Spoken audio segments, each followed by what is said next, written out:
travel around the country. So yeah, it's interesting the ways that nature can like inspire people to dream bigger, you know, or to have a new perspective. Hi everyone. You'll note I just started the recording for our session, and it's 12:05. Are you ready for us to admit folks? Sure. All right, here comes some, and there will be others, I'm sure, trickling in as we get going. Here we go. Jesse.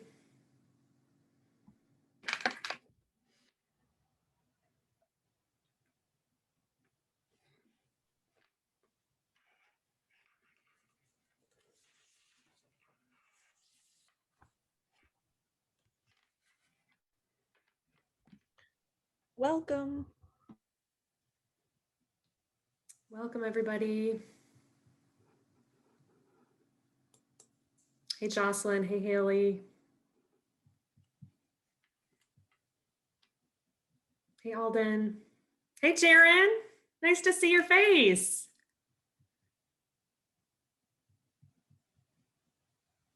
Great to see you too, Katie. I'm so happy to be here. And you, Brett. Is Brett here too? No, you just missed him. Like he hung up just before I was able to join. I'm sad I missed the introduction. How did it go? I mean, I'm a little biased, but I thought it was great. Good, I'm glad. Thank you. All right, well, it's a little after 12:05, so we'll go ahead and get started. Welcome, everybody. My name is Katie, and I serve on the board of directors for the Justice Arts Coalition, and I'm going to be the session monitor for today. My pronouns are she, her, hers. So if you have any tech support needs, feel free to message me. If something hurtful or harmful arises over the course of our session, I'm also here to guide us through navigating that. So please also feel free to message me directly through the chat. We have an interpreter with us today, Tiara. Thank you for being here, Tiara. And the meeting will be recorded. So if any of you are not comfortable with that, just go ahead and turn off your cameras, please. I'm going to post a community agreement in the chat. And so that's just going to help to guide our discussion today.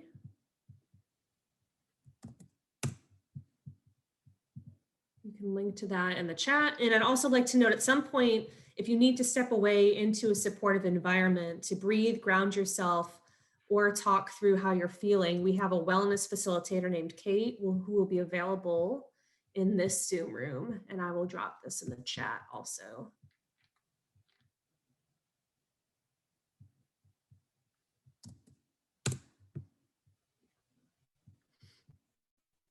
And with no further ado, I'm going to turn things over to the Insight Garden program and to Nayasia to introduce yourself.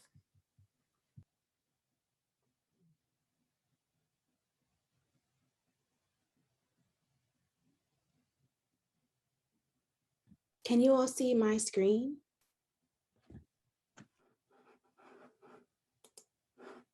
Okay, great. Hi, my name is Nayasia Coleman. My pronouns are she, they, and I am an AmeriCorps representative that works with Insight Garden program as their community and programs outreach coordinator. And I'll pass it over to my co-host to introduce herself. Thank you, Nay. Hi, my name is Tylee Shiamaru. You may have noticed a little name change. I have changed my name for my tribal affiliation, so I'm sorry if it's a little confusing. But I'm the program manager at Insight Garden Program, and my pronouns are she, her. And you know, I work in 3 facilities, and a youth, women, and men's facility. And so we just offer these programs through these different prisons, I should just say. So I just thank you for your time and having us here to present for our youth facility. Awesome, thank you, Tylee. So welcome. Today's session is Get Lit, Igniting Young Spirits Through Inner Gardening, Afrofuturism, and Technology. Our mission at Insight Garden Program is to facilitate programs that reconnect people in prison and in reentry to self, community, and the natural world. As you can see behind us, there are some images from our program. You see someone smiling with what looks like maybe some green onions. And then you also see a garden with barbed wire and guard towers hanging over. In true Inside Garden Program fashion, I'd like to start today's session off with a short grounding meditation.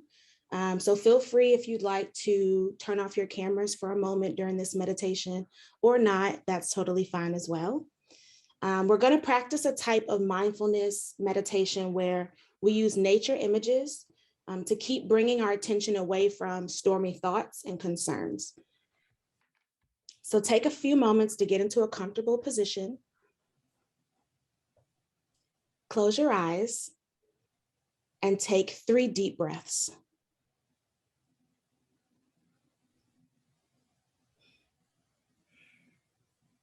With each breath, imagine your cares and worries falling away from you like leaves in the wind, drifting eventually to the ground.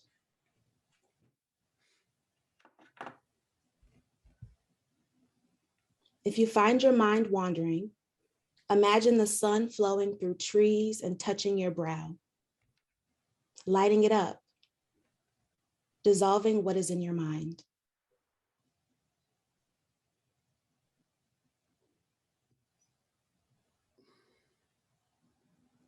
Now imagine the wind blowing fresh, peaceful energy into your brain.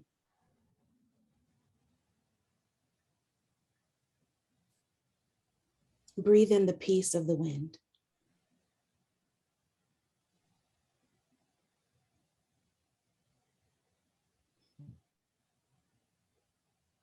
We'll take one final deep breath, really expanding your belly.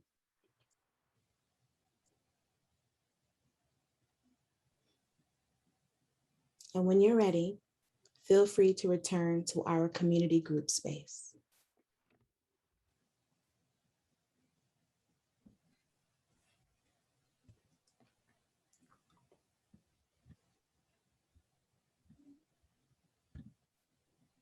This type of visualization that we just partook in comes from Arc 1 of our curriculum and illustrates the power of the mind and the mind's ability to change how we feel and really help us just get more grounded in our bodies.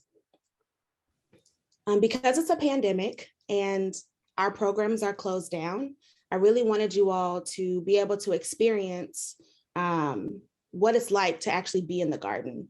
And so I want to share with you all a short film, about 5 minutes long, that will give you an inside look at what it's like in our garden at San Quentin.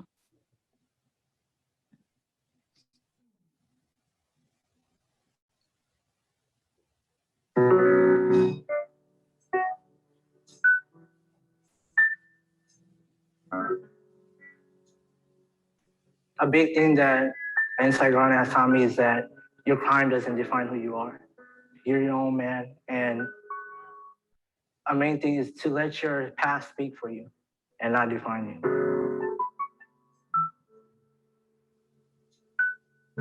It's meant a lot for me being in here because we're kind of like the forgotten ones. And people always, once they meet us, they're like kind of like timid about us, you know, being in prison. And after they leave, it's always the same thing. Oh my God, you guys are normal. And, you know, we were normal out on the streets. You know, just somewhere along the line, you know, made a mistake.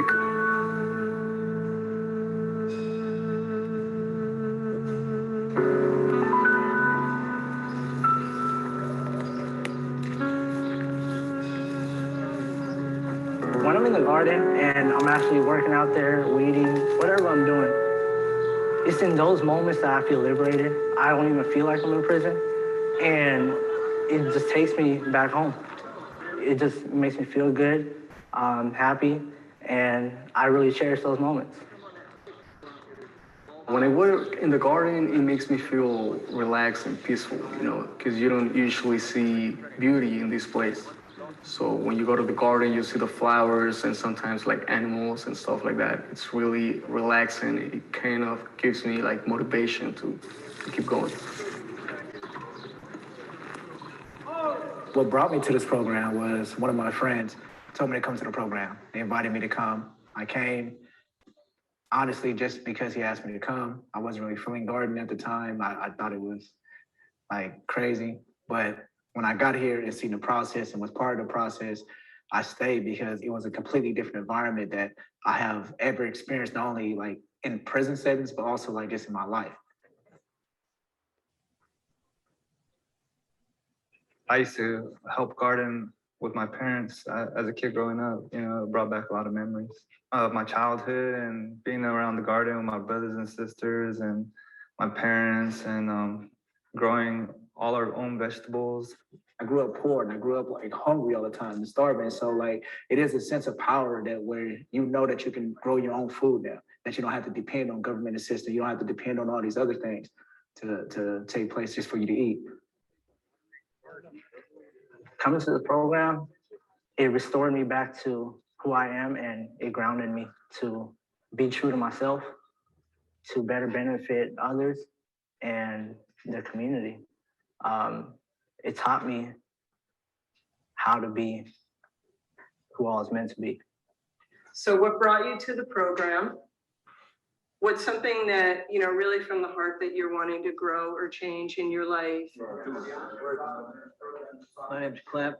What brought me to this program is when I first got here, I saw everybody always gathering out there on the garden. And I started asking people, what's going on over there? What's this about? I heard it was inside gardening and stuff. And I talked to a few people about it. And what I found is, even after the first time I came, is the positiveness. And that's what I was looking for, is something that I was starving for.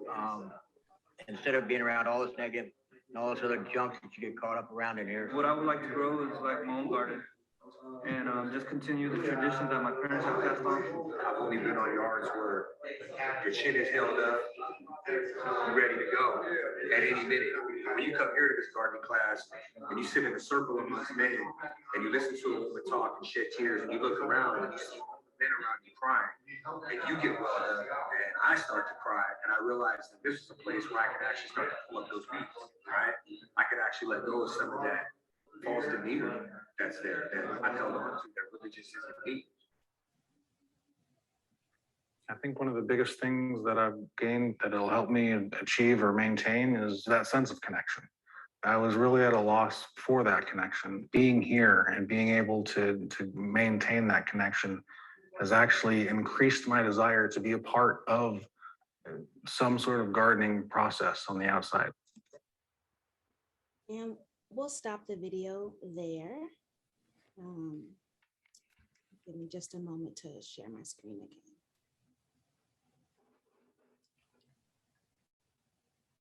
Awesome. So Inside Garden program has sites across the state of California, in Northern California, the Central Valley, and in Southern California. And then we're also in 2 facilities, one in Indiana and Ohio. You got an opportunity to get an inside look at San Quentin State Prison, which was our flagship location. That's where we first started as a volunteer program and then eventually grew into a full-fledged 501c3. Our curriculum at IGP is broken into 4 arcs of learning. And this is me talking about our in-person curriculum, which has influenced what we've done since the pandemic began. The first arc is environmental systems education, and that's where we really try to recreate that connection to nature. That's where they're really learning about soil and what it takes to grow a plant, sunshine, water, energy. And then we move into permaculture training, which digs a little bit deeper and utilizes the garden as the classroom. And so that's where they're getting to apply the things that they learned in the first arc. In the third arc, that's really getting down to what is the core of our organization, which is the inner gardening work. And so it's helping our participants to build up their emotional intelligence by creating these garden metaphors all around us. And so it's really looking at what is it that we might need to prune or weed out of our lives? Where might we need more nourishment by way of watering ourselves or by way of compost and providing more nutrients into our roots? And then our final arc is reentry readiness, which has really grown since the pandemic. And that's really supporting their leadership and their growth outside of prison, but also preparing them while they're inside to come home, because ultimately that is the goal, for everyone to come home. We believe that all of the systems that we're experiencing, that they're all connected. And so if we're talking about the environment, we're also talking about criminal justice. We're also talking about transformative and racial justice. And so we really try to look at the holistic picture about how all of these interconnected systems are at work, and how can we step in to mitigate some of the negatives and increase the positives by way of working within this system. And I'll pass it over to Tylee, who has a lot more of the permaculture experience and more experience facilitating the programs inside of the prisons. Thank you, Nay. So before the pandemic, I was going inside and we worked with the youth on a level where they really didn't understand what we were trying to get them to do at first, because it was so foreign to them. So designing a garden is a huge step. It's a huge step for I'm a graphic designer and I'm also a landscape designer. So for me to visualize a space, I had training to do that. The youth that we work with, many of them had no idea what we were asking them to do. So, why a garden? They were like, why a garden? And so a garden it's because it represents an abundance and a place of diversity. And it's a place where people gather together and interact and accomplish amazing things. And so what I tried to get across to them in our time together, prior to them even coming up with anything on a page, was, trust. And, they didn't know us, I didn't know them. And so we spent a lot of time trying to get them to see why they would even want to create with us, or with me and my co-facilitator. And so it took us 3 months to get to a point where they even wanted to put pen to paper to even give us ideas of what they wanted to do in a space. We were blessed to have a 3-acre space at that particular facility. And eventually we empowered the youth to have images in a space where that we can be together each week. And so these images, and we talked about these stories, and we had a lot of conversations around how will you want to be in a space where you have a lot of freedom, because in an institution where they take all that away from you, we're designing a space together where we can actually be free.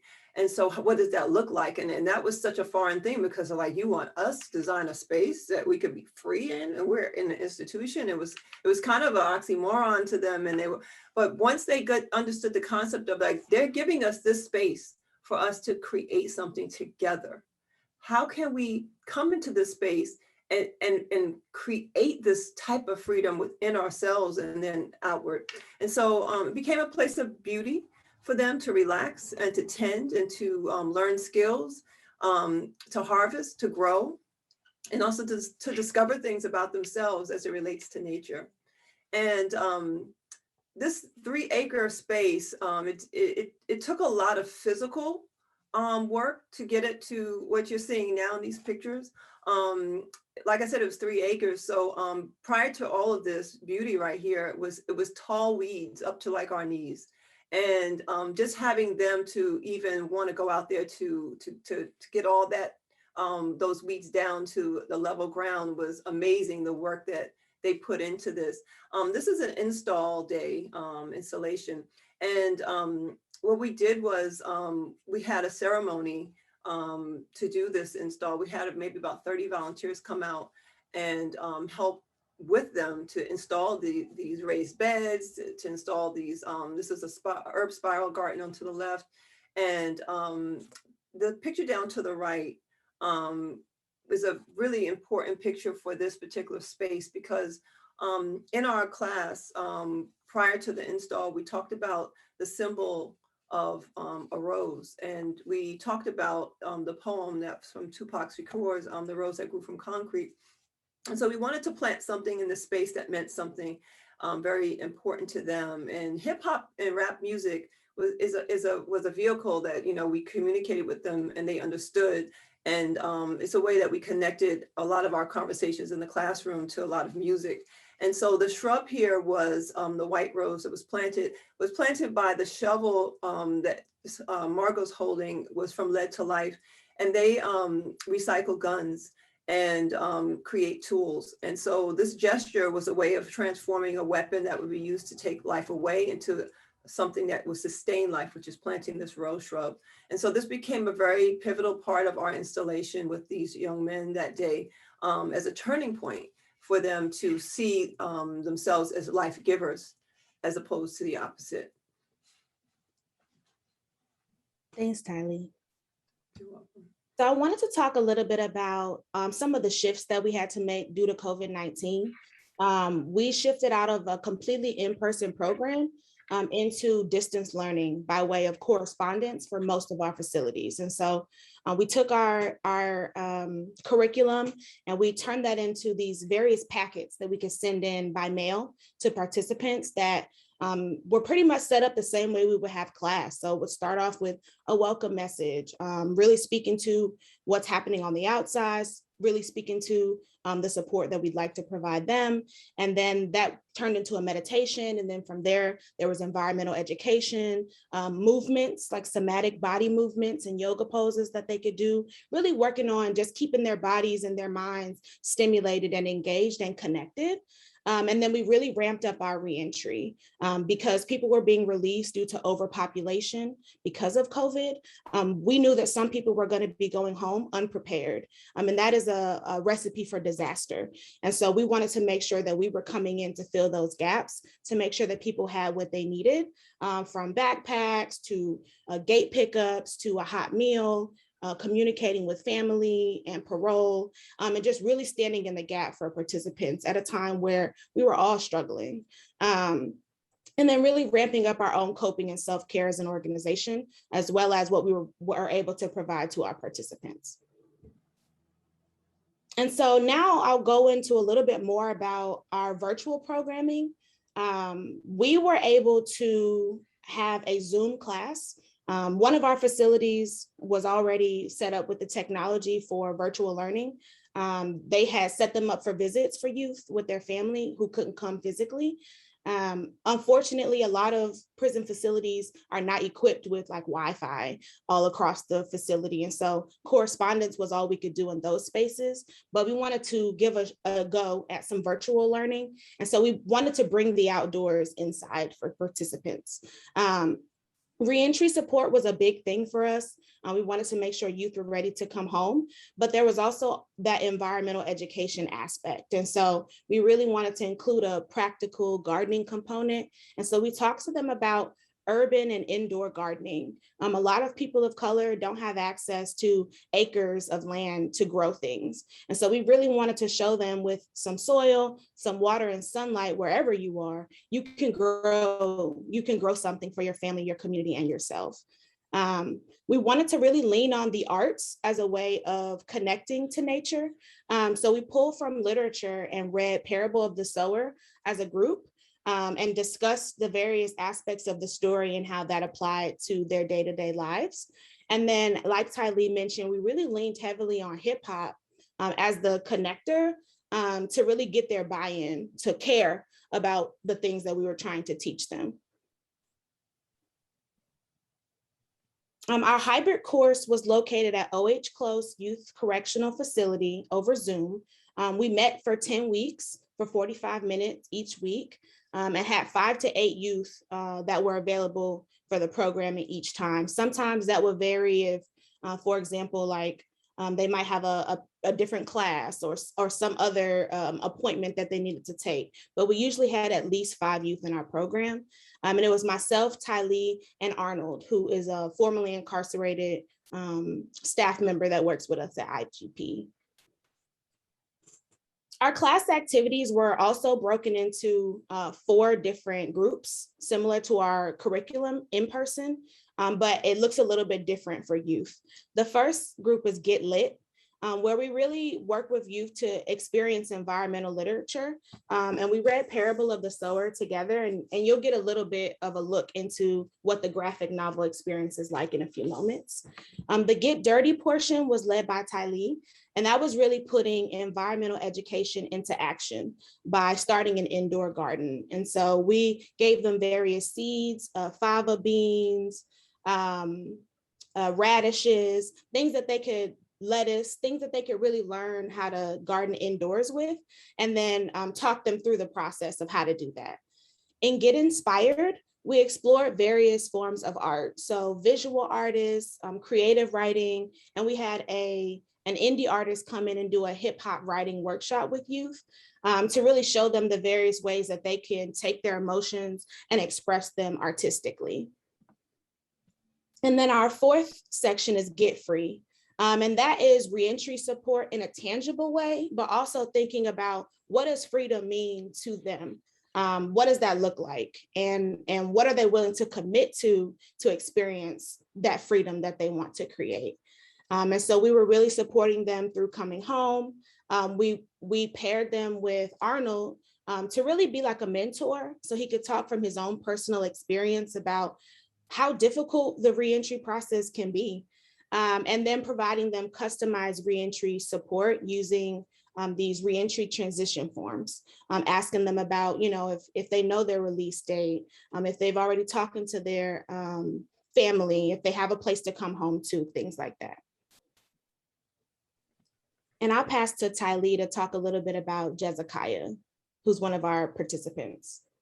Yes, so before the pandemic, we had a lot of activity in the garden around folks wanting to be a part of it once it was established. Most of the participants in the very beginning, some of them paroled out, and so we would always have new groups. And so Jezekiah was one of those participants that came after the install, but he was eager to come in and was one of those bright lights. I mean, you would know his personality really well. When he came into the room, it was just like he was ready to what can I learn today?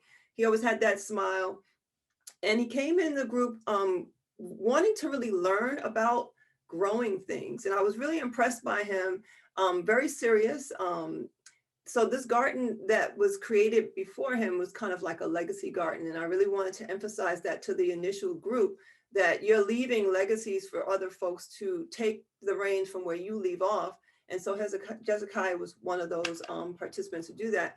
And he first showed up curious, consistent, committed, had a positive attitude, really was the model student for all to really kind of emulate. And he also took advantage of what IDP was offering, which was the reentry portion of our program. And so during the pandemic, when we couldn't come back in, he had already put those forms in. And so we were able to actually pick him up from when he got paroled and bring him to his place of where he's going to stay, where he's going to get back into society. We were able to link him up with the young man to the left of him, Maluli, who also was formerly incarcerated, but was able to help him navigate the reentry process and mentor him and hire him in his landscape business, which was really great to see him now get that quality care and also skill building with someone who's gone through what he's gone through. And it's just amazing how he latched on. They're still really very tight. And Gunnar on the far right, he's also formerly incarcerated, but he was also instrumental in linking the two together because he's our coordinator for reentry. So the process of the whole garden theme of connection and consistency and reaping a harvest when you put in the work really was a metaphor in this case. Thanks, Tylee. So we wanted to share a sample lesson with you all so that you can get an idea of what the program was like in action. We're over Zoom, our participants were over Zoom. And so we just wanted to give you a little taste of what it was like being in our program. And we're gonna start with the visualization activity that's gonna be facilitated by Tylee. Thank you, Nate. So I wanted to lead you into a guided visualization, and if you can find a comfortable seat, you can lay down doing this. You can turn your camera off, but I just want you to just relax into the space, and you don't need to control your breathing in this at all. Instead, you should just feel the way it's moving naturally into your body. With your breath as the object of your meditation, take a moment to work with it. When your mind wanders, acknowledge where it lands, and then try to bring the attention back to your breath, gently but firmly. Imagine sitting in a movie theater. The lights dim, and then the movie starts.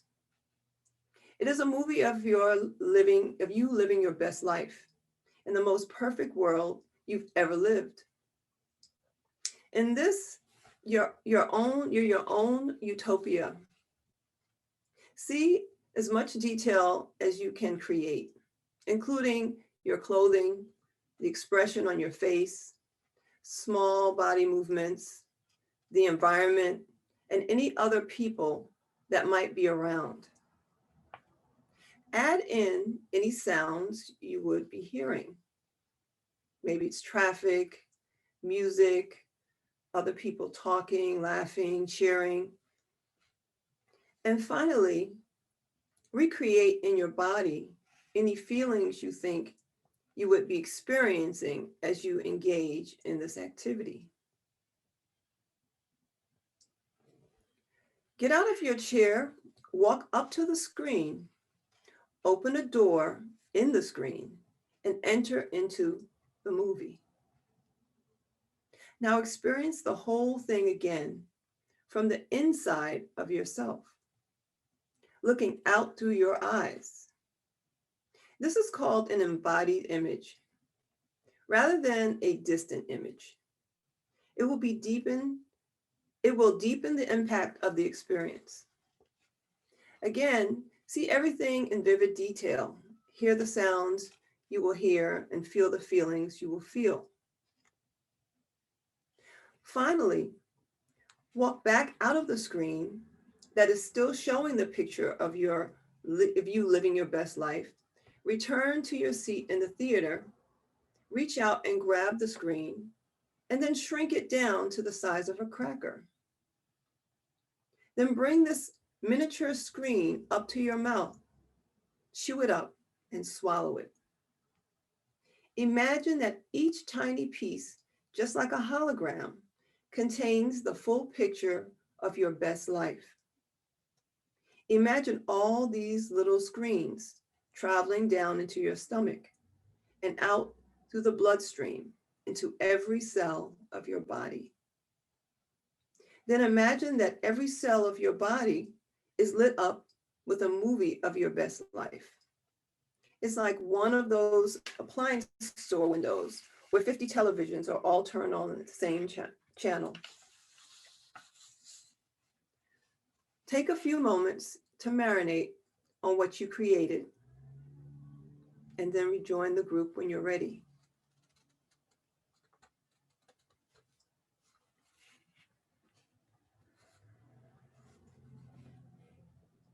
Thanks, Tylee. You're welcome.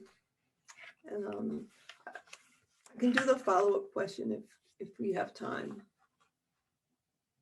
So I would like to just follow up with you guys on, would any of you like to share what came up for you during the visualization?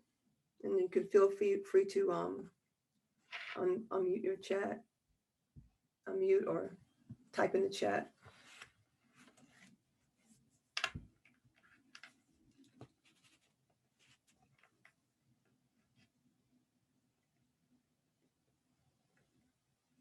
And it's all right if no one's in the space to share. Thank you. Thank you. So one of the things we talked a lot about with participants was literature.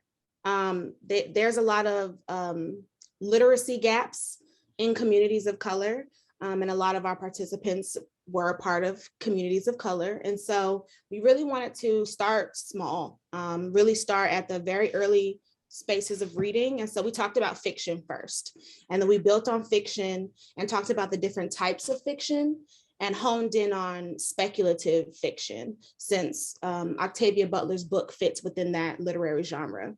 And so because of that, I really wanted to hear like what kind of speculative fiction that they'd already encountered. And so what came up for a lot of them was like Marvel and DC comics, various like alien films.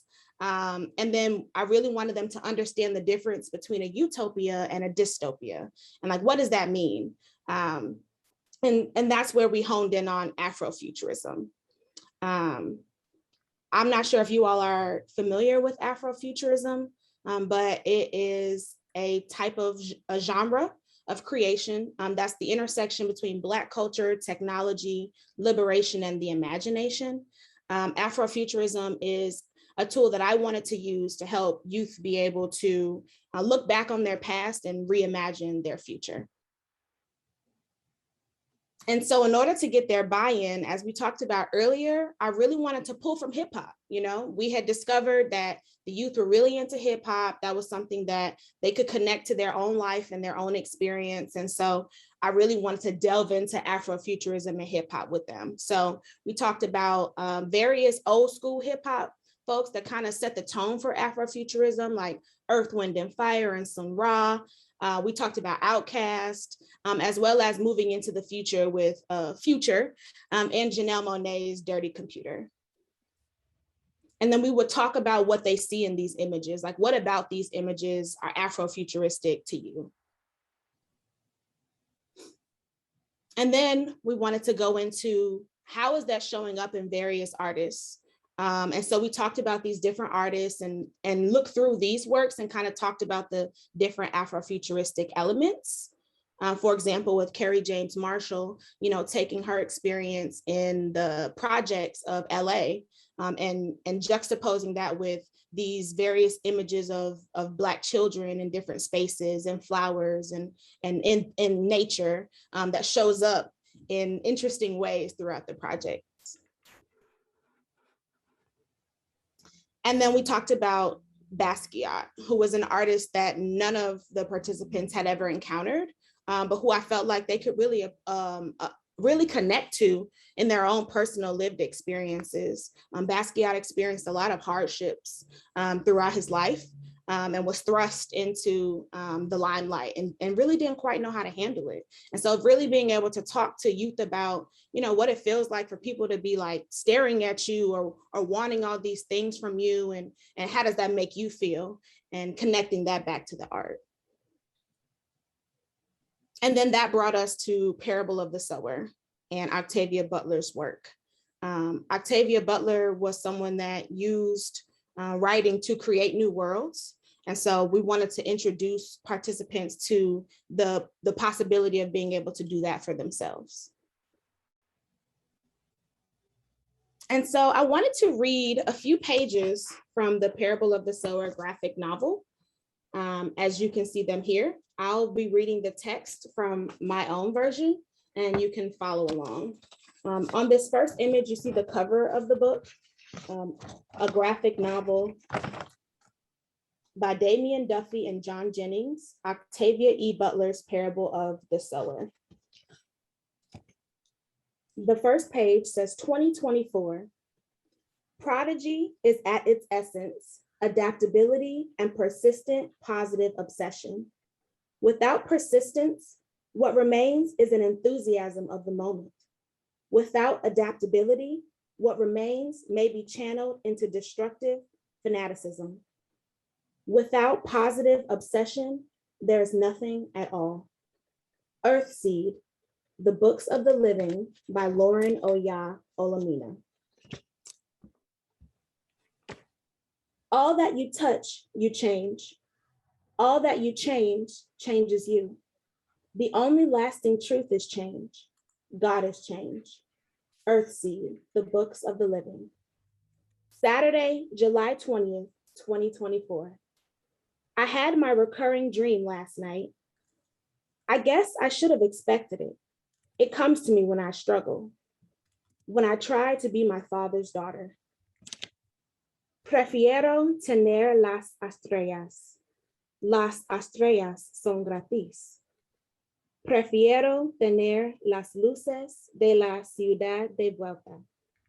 So last night, I dreamed a reminder that it's all a lie. A gift of God may sear unready fingers. Earthseed, the books of the living.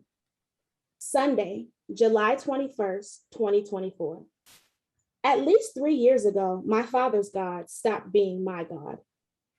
And yet today, because I'm a coward, I let my father baptize me in all 3 names of that God who isn't mine anymore.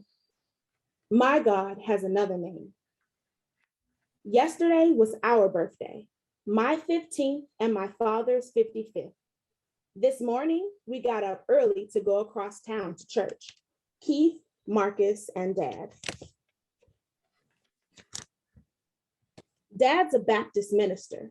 Most Sundays, he holds services in our front rooms. Not all of the people living within our neighborhood walls are Baptists, but those who need to go to church are glad to come to us. That way, they don't have to go outside. It's bad enough that some people, my father for one, have to go out to work at least once a week. None of us goes out to school anymore. Adults get nervous about kids going outside. But today was special. My father made arrangements with his friend, Reverend Robinson, who still has a real church building with a real baptistry. The alternative was to be baptized in the bathtub at home. That would have been cheaper and safer and fine with me. I said so, but no one paid attention. To the adults, going outside to a real church was like stepping back into the good old days, when there were churches all over and too many lights and gasoline was for fueling cars instead of torching things.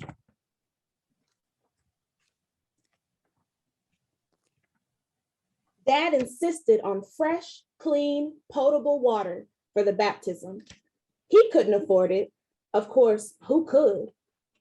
Wade in the water. That was the reason for the 4 extra kids, including Curtis. As much as I hated being there, I hated even more that Curtis was there. Wade in the water, children. I care about him more than I want to.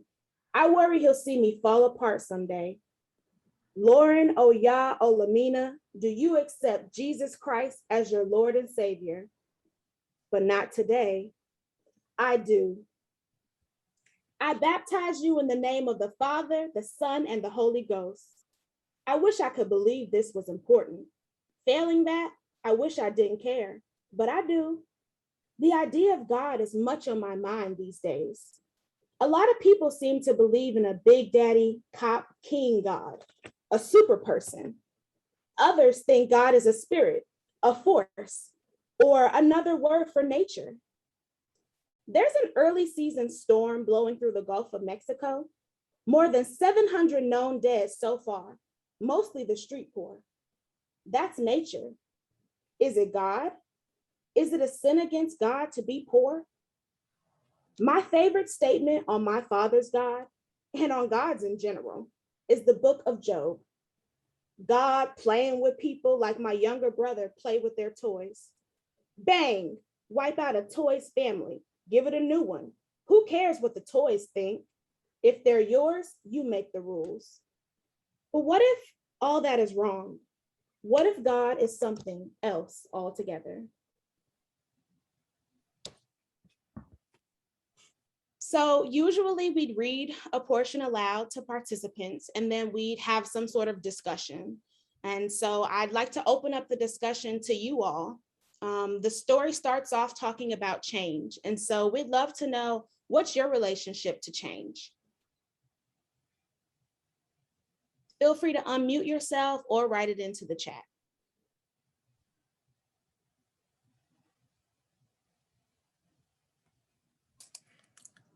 I'll say something if it's all right. Yes, thank you. Change is confusing to me. It's quite scary. It's necessary if you're ever, not content with whatever's going on around you. Change is necessary in order to make yourself feel better. I think that, just personally, and I'm sure everyone can agree, it's like you feel changes within yourself, and hopefully they're changes for the good, but you know that the changes are happening, but at the same time, I know that I'm still the same person. So it's confusing to me in that way because it's something that I can witness and something that I can feel and something that I know is there. But at the same time, it's like the fact that I know that I'm still the same at my core is what makes it a little bit, complex and confusing to me. But I mean, I appreciate change for what it is, but it's generally pretty scary. I agree. Thank you for sharing that. Yeah, definitely. Jack said that change is difficult to accept, but ever present. Brenda is usually open to change and new beginnings. They leave behind unfinished business, which is sometimes good and sometimes not so much.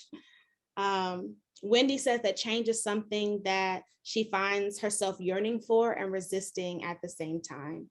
So yeah, like we all have these various feelings about change, right? But it's something that's going to happen to all of us. And the only thing that we have control over is how we move through that change, how we navigate that change. And a large part of our work is just to make sure that our participants are prepared to navigate change in a way that is beneficial to them, in a way that supports their personal growth. Jihan says learning to embrace it is a strength that you have to build because it's happening regardless of what you want. I associate it with time. Time is going to happen and keep going. And Gabriel says the parable books changed my life when I read them to view change as the only constant. Yeah. Yeah, me too. I mean, this is a book for me personally that's just been a part of my own growth into adulthood. And so when I was thinking about how to connect to youth, I thought that this book would be something that they could also carry with them through their adulthood as they navigate the various changes that seem like they're just happening to them. And for time, I skipped over our second discussion question. But here's a quote from Octavia: "Every story I create creates me. I write to create myself." One thing about Octavia Butler that I thought was important for youth to know is that she believed in the power of affirmations, and she would write out what she wanted her life to be. I want to be a New York Times bestseller. I want my books to change people's lives across the world. And all these things are things that for her came to pass. And so we wanted to really show them the power in their words and the power of writing something down and following that thing through. And so I want us to do a creative writing exercise. If you have something to write with, like a pen and paper, that's cool. Technology is also cool. But we'll take a few moments to marinate on the next two prompts. And then feel free to share as much or as little as you like. For the first prompt, we see in the story that Lauren is getting baptized, which she really doesn't want to do. Are there any choices you've made or beliefs you've carried throughout your life that aren't really yours? What are they, and who do they really belong to?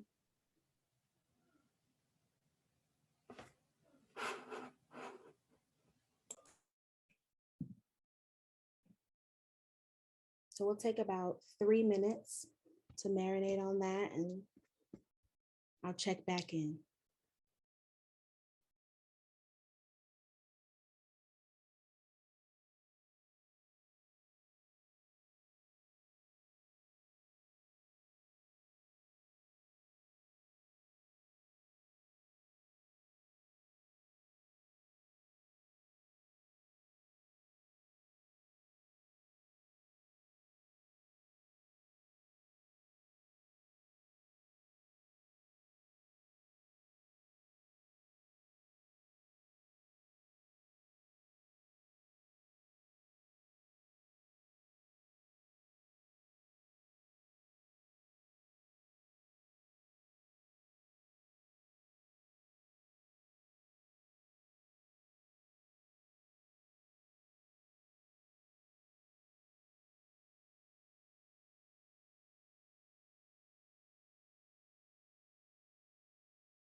You can take a moment to come to a stopping point.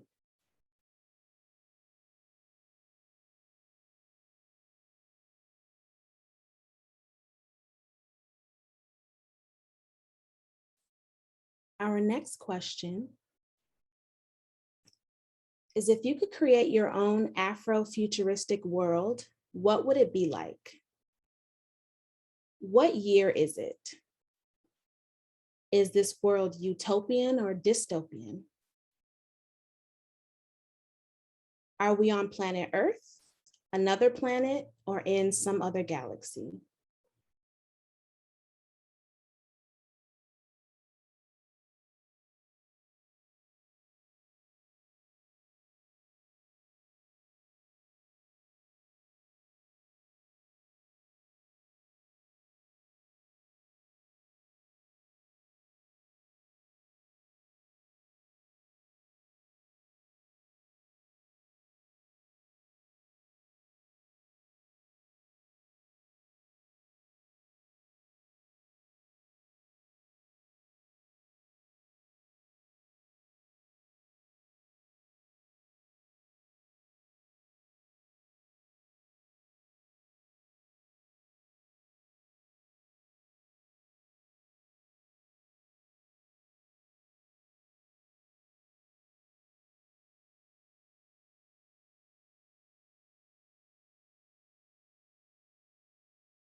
You could take a few moments to come to a stopping point there. I'd like to encourage y'all to revisit these writing prompts at another time. Maybe add some more details.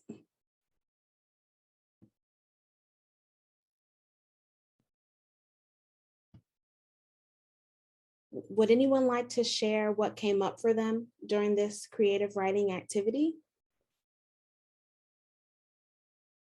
Feel free to in the chat, or you can just unmute yourself. It's also okay if it's too personal, no pressure.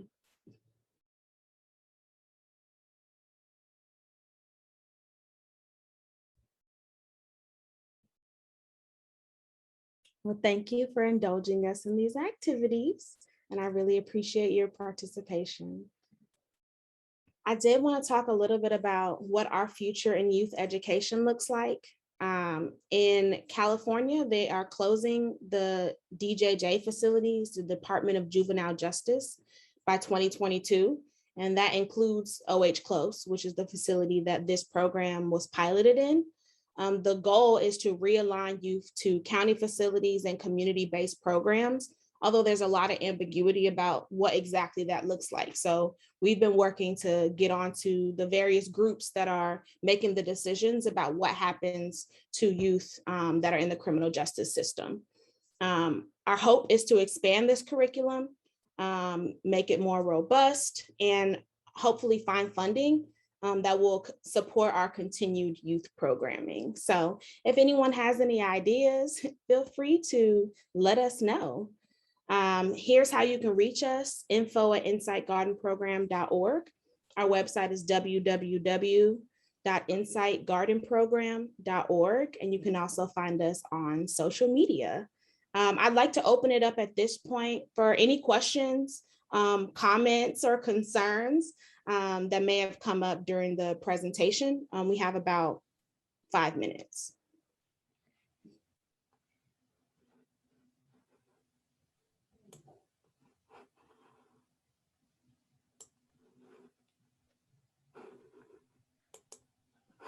Well, I'll mention something really quickly.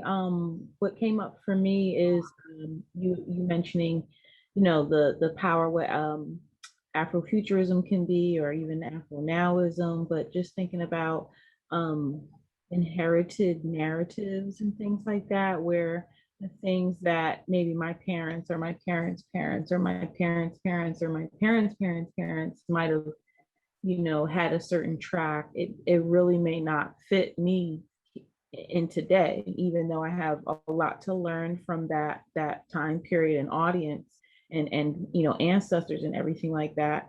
However, I think to gain like my personal freedom, I need to be able to make some aggressive new decisions and carve out new narratives that are really going to like project, the next 6 generations of me, so I think just creating your own, like, it's okay to create your own narrative, just learning that, like, making it up, even if it doesn't match some of our previous, families or taking on other people's inherited narratives and things may not serve us. Yeah. But thank you. Thank you for sharing that. And what you just said was, you hit it right on the nose. That's what we wanted to get to the youth, for them to understand that it's okay. You could create a new something. You don't have to stick with status quo anything. And so that empowerment of that autonomy is what we really wanted that this whole program to start to spark, which I believe it did by the time we finished. It was just a beginning. So thank you for naming that. That was beautiful. Definitely. And throughout the course of the program, those ideals that have been adopted by youth will come up, kind of be regurgitated into the space. It's just like being able to provide room to acknowledge that's how you felt, or that's what you thought, or that's what you inherited, to deconstruct that and figure out, well, what parts of that serves me and what parts of that doesn't feel so good. And then being able to put something new in its place, something that was created by you, that you have control over, because it is how you feel about yourself. Like, nobody can tell you that. And they get a lot of that, like people telling them things about themselves. And so it's like, well, how do we take the power out of their hands and put it back into our own? We're about out of time, but I want to thank Nayasia and Tylee. That was absolutely beautiful and intentional and holistic. And thank you for also giving us the immersive experience of your programs too, with the creative exercises. I'm going to drop just some info in the chat here. Thank you for attending. If you learned something new today, if today's session inspired you, challenged you, taught you something new, please share your support for the convening, if you can, by making a donation. The funds received during the convening will be put toward compensation for the presenters, prioritizing increased honorariums for systems impacted presenters. And if you would like to stay in touch with and connected to the Justice Arts Coalition and our network teaching artists, activists, and others doing inspiring work, such as the Garden Insight Project at the intersection of art and justice, follow this link to connect via email, volunteering, and/or social media. Don't forget also about our open space schedule, which can be accessed here, as well as the other events that are coming up later in the convening. And lastly, we value your participation and feedback, so please be sure to complete our post-event survey, which I'll link to here after your last session that you attend. And thank you so much for being with us. And thank you again to the Insight Garden program. We appreciate all the work that you do. Thank you. Thanks, y'all. Have a great rest of the convening. Yeah, thank you.